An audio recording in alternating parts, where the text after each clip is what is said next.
Reno, Vika, dan Arif, 3 sahabat yang gemar mendaki, memutuskan untuk mengeksplorasi Pulau Satonda, sebuah pulau kecil di Nusa Tenggara Barat yang terkenal dengan keindahan danau vulkaniknya. Mereka mendengar cerita-cerita mistis tentang pulau itu, seperti keberadaan seorang ratu dari kerajaan. Meski kisah itu membuat Vika sedikit ragu, Reno meyakinkan mereka bahwa itu hanya mitos belaka. Perjalanan dimulai dari pelabuhan kecil, di mana mereka menaiki perahu kayu menuju Satonda, Lautan Tenong. Tetapi suasana terasa sunyi, seolah-olah pulau itu menunggu kedatangan mereka. Saat mendekati pantai Satonda, mereka disambut dengan pemandangan yang indah. Namun aneh, kabut tipis menyelimuti puncak gunung. Meskipun cuaca cerah, setelah menyiapkan peralatan, mereka mulai mendaki. Jalur pendakian awal tampak mudah, dengan pepohonan rindang dan suara burung yang menemani. Arif, yang biasanya paling santai, mulai bercanda untuk mencairkan suasana. "Kalau ratu itu benar-benar jin, aku mau minta lotre," katanya. Disambut tawa Reno. Tetapi Vika tampak tidak nyaman. Di awal perjalanan, mereka menemukan tanda-tanda jalur pendakian, tali-tali penunjuk arah dan bekas jejak kaki pendaki sebelumnya. Angin tiba-tiba berhenti, suara burung menghilang, dan udara terasa lebih berat. Mungkin kita sudah terlalu jauh ke dalam hutan. Namun, keganjilan pertama terjadi. Jejak kaki mereka sendiri tiba-tiba menghilang. Ketika Reno mencoba menunjuk ke tanah, ia terkejut melihat tanahnya licin dan tanpa jejak, meskipun mereka baru saja melewatinya. Ini tidak masuk akal, gumam Arif. Vika mulai panik. "Kalian dengar itu?" tanyanya tiba-tiba.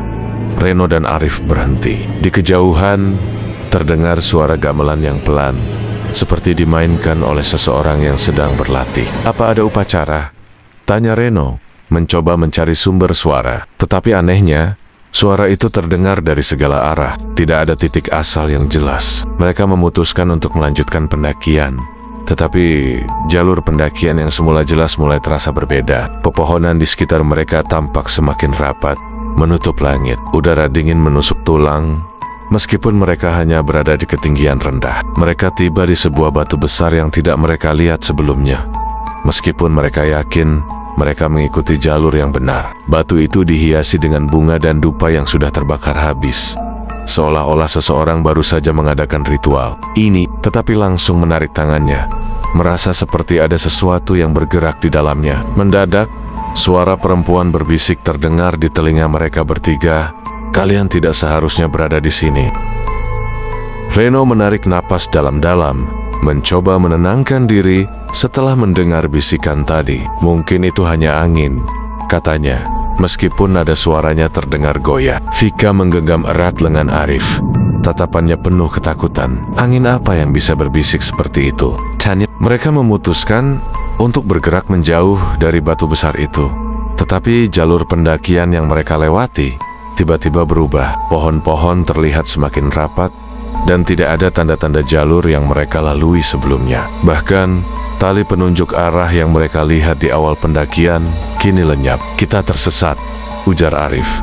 Nada suaranya mulai serius. Reno mengeluarkan peta dan kompas dari tasnya. Vika mulai menangis. Reno mencoba menenangkan Vika, tetapi ia sendiri tidak bisa menghilangkan perasaan bahwa mereka memang sedang diawasi. Namun, suara itu disertai tawa kecil yang terdengar dari balik pepohonan. Tawa itu dingin, seperti milik seorang perempuan. "Kita harus pergi sekarang," kata Arif tegas. Mereka bergerak lebih cepat, tetapi jalur yang mereka ambil seolah membawa mereka kembali ke batu besar tadi.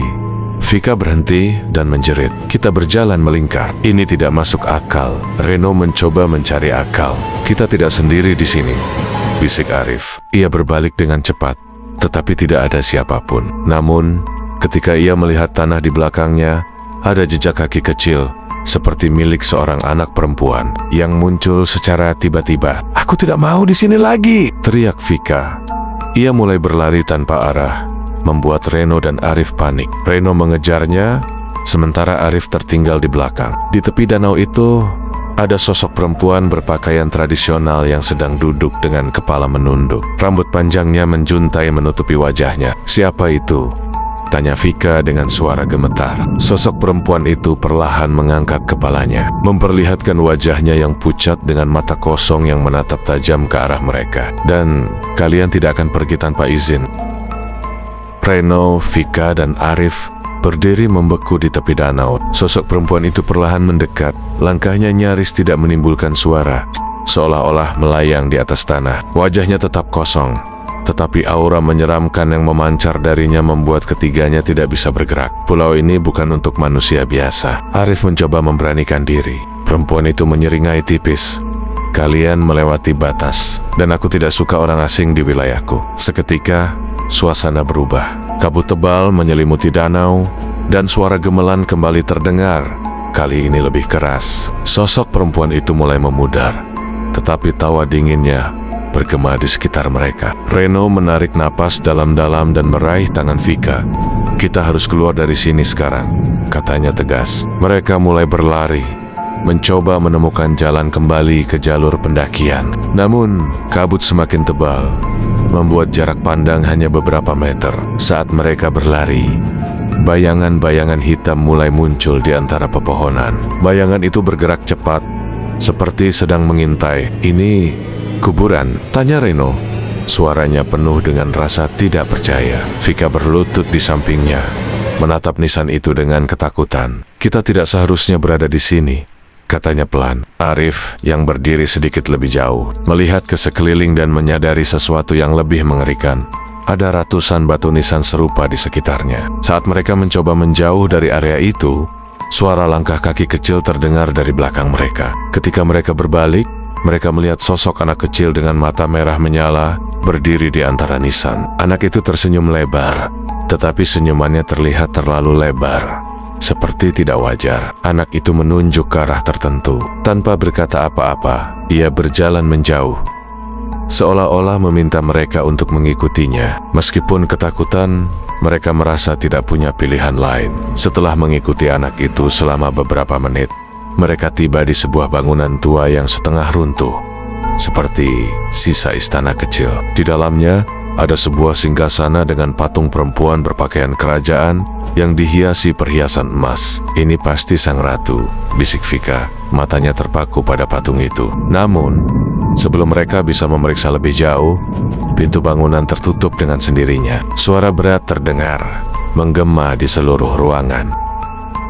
Kalian telah melanggar wilayahku. Tidak ada yang pergi tanpa membayar harga. Patung itu mulai bergerak. Mata yang tadinya terbuat dari batu kini bersinar merah, dan tubuhnya hidup kembali. Mereka sadar bahwa mereka berhadapan dengan sang ratu yang menjelma menjadi jin penjaga Pulau Satonda. Tanyanya dengan suara menggelegar. Reno mencoba menjelaskan bahwa mereka tidak sengaja masuk ke wilayahnya, tetapi sang ratu hanya tertawa. Pilih siapa yang akan tinggal di sini sebagai gantinya. Vika menengges, memohon agar mereka dibiarkan pergi. Ia mendekat, menyentuh masing-masing dari mereka, seolah-olah menilai siapa yang paling lemah.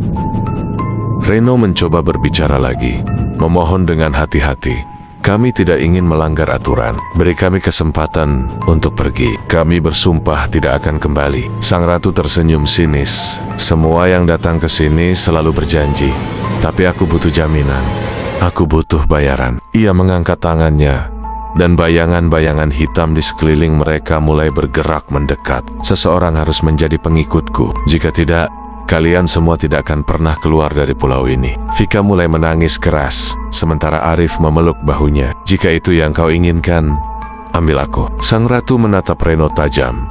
Matanya menyala merah. Pengorbananmu mulia, tapi aku ingin lebih dari sekadar tubuh. Aku ingin jiwamu. Reno mengangguk, meskipun wajahnya pucat pasi. Namun, sebelum sang ratu bisa menyentuhnya, Vika tiba-tiba berteriak, "Tidak, jangan ambil dia. Ini semua salahku. Aku yang mendesak untuk ikut pendakian ini." Vika maju dengan berani, meskipun air matanya mengalir deras. Biarkan Reno dan Arif pergi. Ia mendekati Vika, menyentuh dahinya dengan jari yang dingin. Kau telah memilih, maka mereka akan kubebaskan. Tiba-tiba, sebuah angin kencang menerjang ruangan, dan Reno serta Arif terdorong keluar dari bangunan itu. Mereka berteriak memanggil Vika, tetapi pintu besar menutup dengan sendirinya, meninggalkan mereka di luar. Dengan perasaan hancur, Reno dan Arif mencoba mencari jalan keluar dari pulau itu. Anehnya, jalur yang tadi membingungkan kini kembali jelas. Mereka berhasil mencapai pantai, di mana sebuah perahu kecil tampak menunggu. Kabut yang menyelimuti Satonda perlahan memudar, dan mereka bisa melihat sosok Vika berdiri di tepi danau, diam membatu seperti patung.